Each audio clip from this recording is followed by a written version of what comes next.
Hi, everyone. It's Andy Rindle here with the Westmoreland Symphony Orchestra, and welcome to our new series, 6 Questions with a Musician. Novel title, I know. We are so grateful to have Jason Neukom with us here. Jason is our Associate Concertmaster for the WSO, so you probably will recognize his smiling face. So, Jason, thanks for agreeing to be with us today. Thanks for having me, Andy. Of course. So Jason, people see the smiling face. They see you sitting pretty close to Daniel, pretty publicly facing chair up front there. But I've heard that people maybe don't always get to know our musicians. So we thought, why don't we deep dive and get to know some folks a little bit better? That sounds great. Cool. So, Jason, you are really a fan and a supporter of new chamber music. As part of as a founder for the Beo String Quartet, which is rather successful, and someone who has helped to premiere over 100 new pieces. Why is it important for you to explore new composer voices and viewpoints? Sure. Yeah.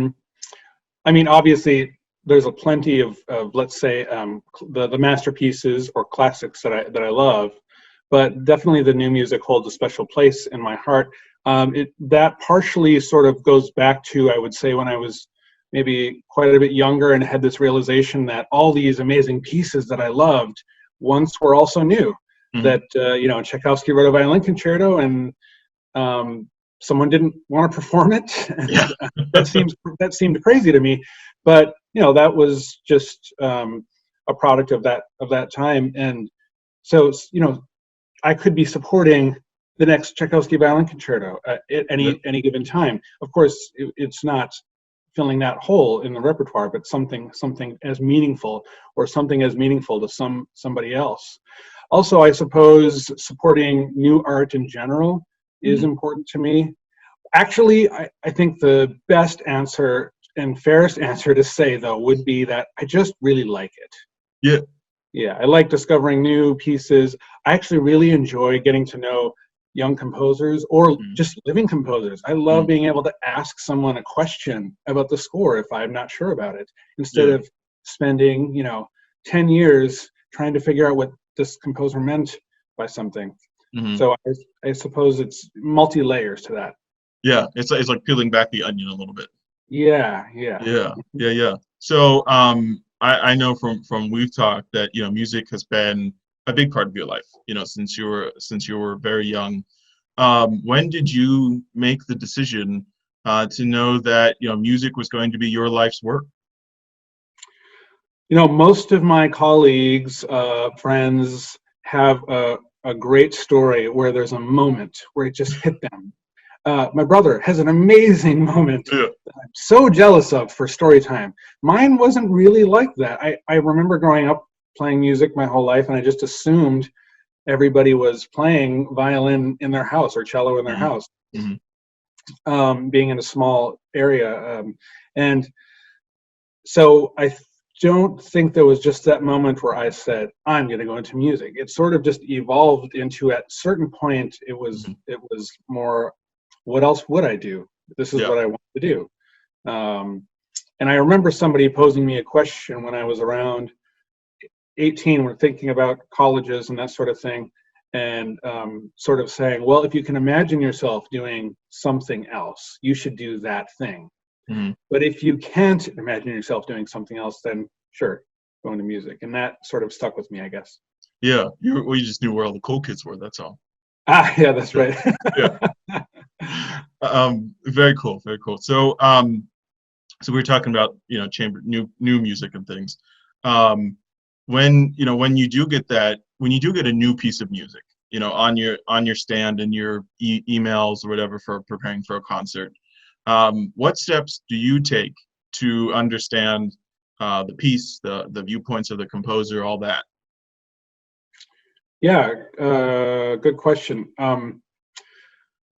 That depends on if the composer is just new to me, but has been around for a long time, or if they're new as in contemporary. So if it's a composer that's new to me, but really has been around or has, an established performance history, The easiest thing to do is listen to recordings for me. And a lot of times that's not an answer I would have given in college. A great answer is read and spend as much time as you can learning about them. And I still like to do that when I'm able to. But actually, a lot of the times, it's hard to come up with the time to do that. Listening to recordings is helpful because I'll spend time in the car, and you can glean quite a bit from something like that, just from listening to recordings. Now, if it's someone who is alive, there is a very different thing. Suddenly, I can email the person, or I can call the person. I can play for them, and that is a gold mine. I wish I could do that for Beethoven. Well, I don't know if I really wish that. He wouldn't be able to pick up the other side of the phone, but But in any case, so they're pretty different processes, but they start from the same, which is really trying to get to know. And for something that's contemporary and maybe doesn't have a large catalog of recordings, the best thing for me is to play it a lot, often as possible. So I'm really throughout time, I'm really discovering more and more things, and I think that for me that's the most helpful. Cool, very cool. So as a founder of a very successful string quartet, which I will plug again and say Beo String Quartet, you have a lot of you've been to a lot of very interesting places, concert halls, you name it. What is it like to tour, as a quartet, and what has been your most favorite city to visit before everything started to happen? Let's see. I suppose from this year, the standouts, and this is a very boring answer because I feel like most people would say something like this, but I just love going to New York City. It's just, always something new to do and a place to explore if you have the time. We don't always have the time. Another again, sort of generic answer is we were a couple of times this year in Las Vegas. Now, the reason that's on my list isn't the reason I think most people would say. It's not about gambling. It's actually about the food. I just love all the food places there. I've been there so many times, and I don't know, I've probably very rarely doubled up on a place to eat. So. And actually, a lot of my memories of places tend to revolve not so much around the tourist attractions, but actually more around the restaurants or the food places, of food trucks. Yeah. The real things in life is what's important. Very cool. So I know from my behalf of usually introducing a concert, can be a little nerve-wracking at the beginning.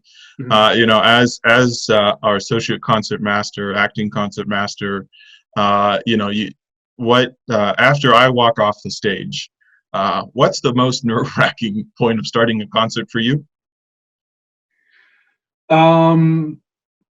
For the concert itself, it sounds silly, but actually probably walking out and bowing and giving the A, even though I don't give the A, the oboe does all the work. Stand there. I'm really more of a ceremony. But once I sit down in the chair and the playing starts, actually, that's always fine. That's always, no problem. It's the other stuff, funny enough, afraid I'm going to trip and fall or something like that.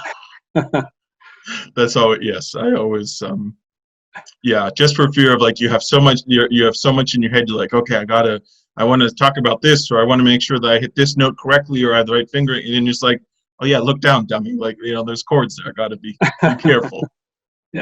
No, it's true, it's very true. So since we all have had way more time on our hands lately than what we would have anticipated, is there a composer, a group that you would recommend that WSO fans should take a listen to? Sure, yeah. Let's see. Besides Beo, of course. Yeah, obviously, Beo String Quartet. As far as groups go, I really enjoy, the Kremerata Baltica is one of my favorites, which is a group that Guido and Kramer started. For composers, somebody like Zemlinsky or Korngold are sort of favorites of mine that are somewhat well known, but you don't see them on programs that often. I don't know, since I've been in Westmoreland, I don't think we've done anything of either of theirs, but I know we've done Korngold. Oh, okay, we've done Korngold. Yeah. I maybe didn't play that one. Yeah. I think it was the Snowman for Christmas. Oh, that's right. Yeah. Actually, I did remember playing that one. I think he wrote that when he was a kid or a Yeah. child. He was really young. Yeah. Amazing. Yeah. I suppose for any, if you want to look up some interesting contemporary music, there's so many people, but off the top of my head, I would list Mark Mellitz or Kareth Livengood. Really, the field is quite wide for things like that. Yeah. Cool. Well, Jason, those are our 6 questions today. So thank you so much for joining us, and we hope you stay well.